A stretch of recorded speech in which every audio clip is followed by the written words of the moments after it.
Baik Bunda, kita lanjutkan kembali kajian kita. Dan tadi yang sudah disampaikan dari mulai pengertian silaturahmi, perbedaan antara silaturahmi dengan silaturahim, kemudian keutamaan orang yang menyambungkan silaturahim udah disampaikan. Jadi orang yang rajin menyambungkan silaturahim itu tadi ada berapa keutamaan? Ada 4. Masuk surga, dibukakan rezekinya, yang ketiga dipanjangkan umurnya, yang keempat diberikan ketenangan batinnya. Sekarang silahkan Bunda, ada yang mau bertanya, sampaikan namanya siapa, berasal dari mana. Monggo silahkan. Assalamualaikum warahmatullahi wabarakatuh. Waalaikumsalam warahmatullahi wabarakatuh. Perkenalkan Ustadz, saya Ibu Siti Maryam dari Majelis Taklim As-Sahel. Saya izin mau bertanya. Tadi sudah jelas manfaat silaturahim atau silaturahimi sama aja ya. Ada 4 tadi. Yang pertama yaitu masuk surga, kedua panjang umur, memperluas rezeki, dan menjadikan diri kita, hati kita tenang. Dan terus yang saya tanyakan gini Ustadz, apabila kita menghindari silaturahim tapi untuk menghindari dosa, maksudnya gini, kita kalau rajin-rajin silaturahim, contohnya silaturahim dengan orang-orang yang suka ghibah, nah contohnya kayak gitu, apakah kita berdosa kalau menghindari silaturahim kayak begitu? Baik, sudah Bun? Sudah. Namanya siapa Bun? Terima kasih. Ibu Namanya? Siti Maryam. Ibu Siti Maryam. Ini emaknya Nabi Isa. Iya, betul Ustadz. Masya Allah. Iya, Ibu Nabi Isa Maryam. Ibu Nabi Isa itu Siti Maryam. Terima kasih Bunda. Satu-satu dulu ya. Terima kasih, pertanyaannya bagus sekali. Ustadz, saya pengen silaturahim, tapi nampaknya yang mau kita datengin tuh Ustadz, sepertinya takut terpancing kita yang tadinya silaturahim malah ngomongin orang. Dan mohon maaf, yang namanya menggunjing, ngomongin orang itu tak kenal tempat Bunda. Betul tidak Bunda? Di masjid aja, di masjid pengajian, lagi pengajian aja masih ngomongin orang. Yang diomongin tuh kadang-kadang ustadahnya sendiri, gurunya. Apa kata yang pengajian tuh? Bu, tengok ustazah tuh, gelangnya gede. Apa kata ibu yang sebelah? Iya juga ya, udah emas sekarang harganya 1 gram 2,5 juta. Kayaknya ustazah tuh baru dapat arisan. Kata ibu yang belakang, nampaknya bukan emas, kuningnya lain. Ngomongin orang, gurunya pun diomongin. Kadang pulang dari pengajian pun diomongin. Saya yang tadi duduk sebelah tuh saya tahu betul, utang dia tuh kelilit pinggang, utang orang diomongin. Dia tak nyadar utang sendiri bukan kelilit pinggang lagi, leher. Maksud saya begini, Bunda, kalau mau silaturahim atau silaturahmi, terutama yang bertanya tadi Bunda Siti Maryam, yang pertama luruskan niat ya Bun ya, luruskan niat. Jangan sampai mau silaturahim, mau silaturahmi tapi niat salah gitu. Itu yang pertama tuh, harus niatnya dijaga, niatnya dijaga. Kalau sudah niatnya dijaga, berarti silaturahimnya itu karena makanan, karena mau ngomongin orang, karena mau pamer, itu maksud saya tuh, atau karena Allah. Karena Allah, tentunya karena Allah, tentunya karena Allah. Kalau kita sudah niat lurus, kitanya ini lurus niatnya benar-benar karena Allah. Kemudian kita turunlah mendatangi tempat yang kita tuju itu. Yang kedua, yang dibicarakan di tempat yang kita tuju tuh yang baik, yang baik-baik. Payah Ustaz menjaga yang baik-baik tuh, kadang-kadang kita terpengaruh juga. Kalau itu konteksnya dah lain, ya Bun ya. Ketika kita mendatangi satu tempat yang kita niatkan dari rumahnya sudah lurus lillahi ta'ala, mencari ridho Allah, niatna bersilaturahim, begitu sampai kok lain orang tuh ngomonginnya, ngomongin ini, ngomongin itu, menggunjing orang, menggibah orang, berbohong dan lain sebagainya. Kita jaga jarak dari situ Bunda. Kita jaga jarak, berarti posisi di tempat itu sudah tidak sehat. Sudah tidak. Lalu apakah niat silaturahim kitanya itu gagal atau salah? Enggak, untuk kitanya enggak salah. Karena kita sudah diniatin karena Allah. Kitanya sudah niat karena Allah. Begitu nanti hasilnya orang yang dituju itu urusannya bukan urusan kita lagi. Urusannya bukan urusan kita lagi. Dan ketika sudah seperti itu, kita tetap menjaga dengan niat yang kita tulus tadi, jangan terpengaruh dengan yang tidak baik di tempat yang kita tuju tadi itu. Artinya Bunda, kalaupun kita misalkan belum pergi nih, belum berangkat, kan belum tahu juga. Mana tahu yang kita tuju itu tidak seperti yang kita bayangkan. Misalkan saya ini tak mau ngumpul di situ. Mana tahu yang kumpul itu dia lagi ngurundingkan bagaimana penggalangan donasi untuk Aceh. Misalkan begitu. Atau bagaimana mengumpulkan uang untuk saudaranya yang sakit. Tapi kalau kita sudah datang ke situ, rupanya lain. Dia bukan ngumpulin donasi, tapi ngumpulin kejelekan, keburukan, pokoknya kesalahan orang. Berarti kita sudah bukan waktu yang tepat lagi untuk terus-terus di situ. Muparokoh, Ibu tahu muparokoh? Pisah, nggak usah terus-terusan. Karena kalau terus-terusan nanti Ibu ikutan, macam yang tadi itu, yang nengok ustazahnya pakai gelang tadi itu bukan emas, warnanya lain. Apa kata yang sebelah tuh, kepancing juga kan ujungnya. Itu imitasi, keluar juga bahasa tuh. Jadi kalau niat kitanya tetap kita husnuzon. Tapi kalau sudah di tempat itu sudah tidak sehat, muparokoh ke tempat yang lebih baik. Ngamankan diri, ketimbang kita terus-terusan di situ tapi tempatnya tidak baik, begitu. Nanti lama-lama kita ikut jadi tidak baik. Saya kira begitu. Kalau niat kita berangkatnya dari rumah, udah dapat pahala. Jumpanya dengan orang itu, kita dapat pahala. Kita kan niat baik. Tapi yang dijumpain yang tidak baik, itu urusan yang dijumpain. Tapi urusan kita sudah berniat kebaikan, insya Allah mendatangkan kebaikan. Saya kira begitu Bunda. Begitu.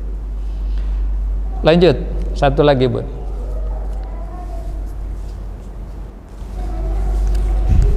Assalamualaikum warahmatullahi wabarakatuh. Waalaikumsalam warahmatullahi wabarakatuh. Izin Pak Ustadz, perkenalkan nama saya Ibu Cucu Sartika dari Majelis Taklim As-Sahal. Pertanyaan saya, bolehkah di era digital ini kita bersilaturahmi lewat WhatsApp atau media sosial yang lainnya, tapi dengan bernilai ibadah yang sama seperti kita bertemu langsung? Bolehkah gitu? Baik. Soalnya saya kan merantau juga di sini gitu. Ya, itu aja Pak Ustadz. Baik, terima kasih banyak. Bunda, era modern sekarang ini sepertinya tidak ada alasan untuk orang tidak bersilaturahmi. Betul tidak Bun? Tidak ada alasan orang untuk tidak bersilaturahim atau silaturahmi. Contoh,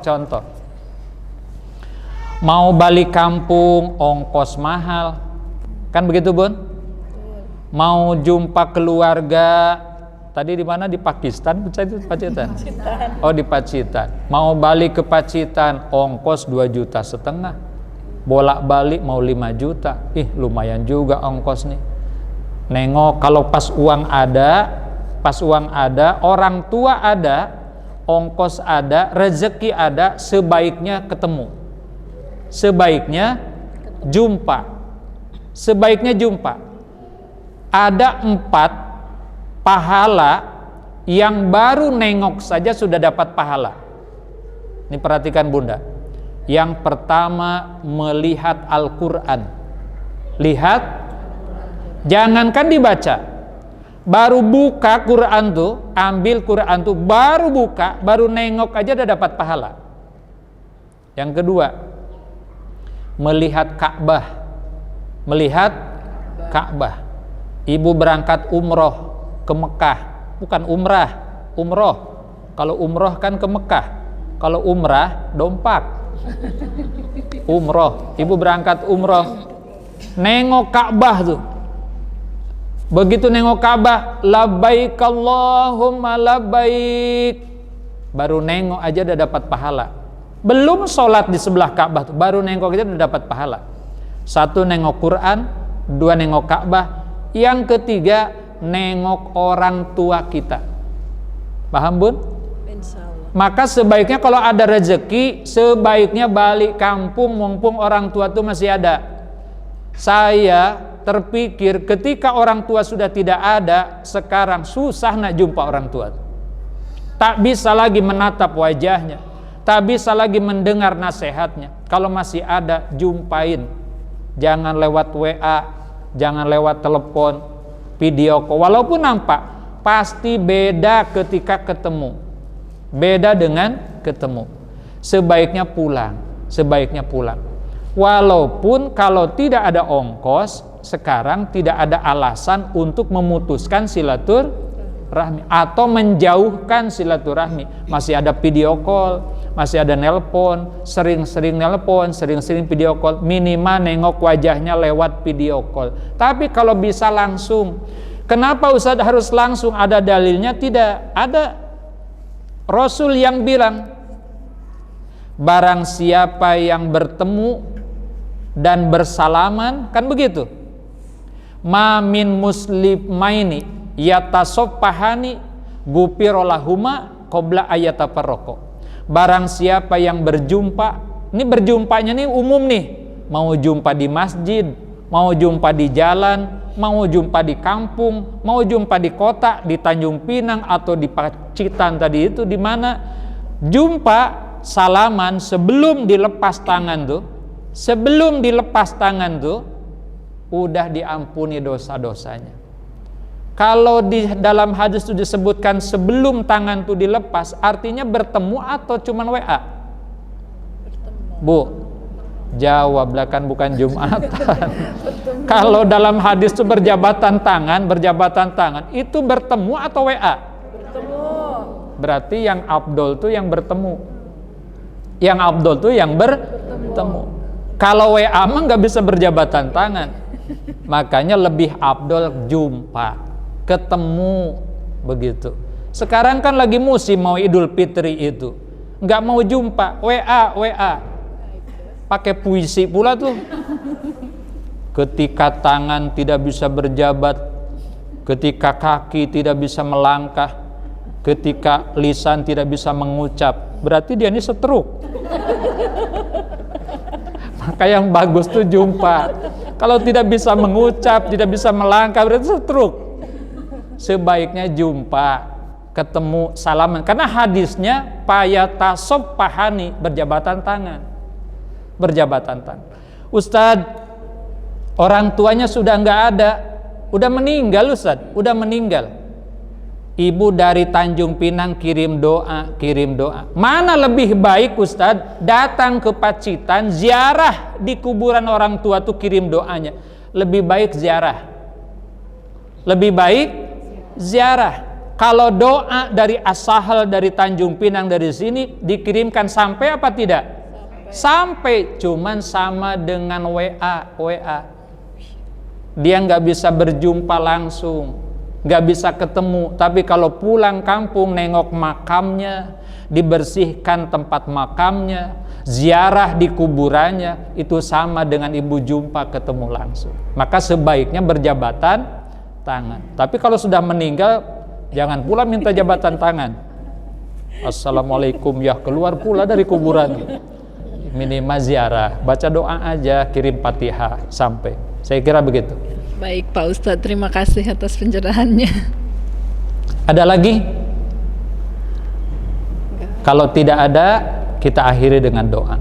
Mudah-mudahan puasa kita diterima oleh Allah. Amin. Salat kita diterima oleh Allah. Amin. Zakat kita diterima oleh Allah. Amin. Sedekah kita diterima oleh Allah. Amin. Jangan beres bulan Ramadan, selesai ibadah. Bulan berikutnya lanjutkan ibadah. Ciri yang puasanya diterima, lihat setelah bulan puasa. Kalau setelah bulan puasa berhenti semua ibadahnya, berarti ciri ibadahnya tak diterima. Tapi kalau setelah beres bulan puasa ibadahnya berkelanjutan, istimror, istiqomah, itu ciri ibadahnya diterima. Jadi lanjutkan. Faida parog tapang sob.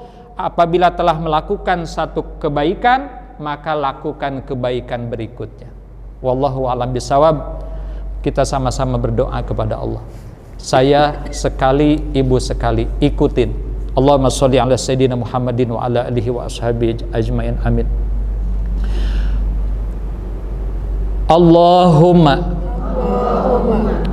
inna nas'aluka ilman nafi'an wa rizqan wasi'an wa amalan mutaqabbalan. Ya Allah, sesungguhnya kami memohon kepadamu, berikan kepada kami ilmu yang bermanfaat, supaya kami selamat di dunia sampai akhirat. Ya Allah, kami memohon kepadamu, berikan kepada kami rezeki yang halal dan baik, yang berlimpah, supaya kami bisa berangkat ke tanah suci Mekah, supaya kami bisa menyempurnakan ibadah. Ya Allah, kami memohon kepadamu, terimalah ibadah kami, yang wajib maupun yang sunat. Rabbana atina fid dunya hasanah wa fil akhirati hasanah wa qina adzabannar. Wa sallallahu ala sayyidina Muhammadin wa ala alihi wa sahbihi wasallam. Walhamdulillahi rabbil alamin. Taqabbalallahu minkum. Akhirul kalam, Ustadz Taufik memakai kopiah. Kopiah dibeli di Tanjung Batu. Wabillahi taufiq wal hidayah. Wassalamualaikum warahmatullahi wabarakatuh. Waalaikumsalam warahmatullahi wabarakatuh.